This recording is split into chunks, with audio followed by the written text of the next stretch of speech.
Peyğəmbər sallallahu əleyhi və səlləm sünnəsində gəlib ki, Peyğəmbər sallallahu əleyhi və səlləm gecə namazını elə qılardı ki, o heç vaxt o rükətlərin arasını dua ilə ayırmazdı. Yəni 2 rükət qıldı, durub təzədən namaz qılardı.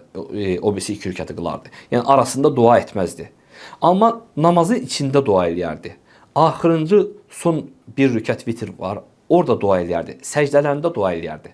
Amma o namazlardan sonra, o namazlardan arasında belə bir dua gəlməyib. Necə ki, Ayşə radiyallahu anhadan gəlir ki, Peyğəmbər sallallahu əleyhi və səlləm nə Ramazanda, nə başqa bir vaxt 11 rükətdən əlavə namaz qılmazdı.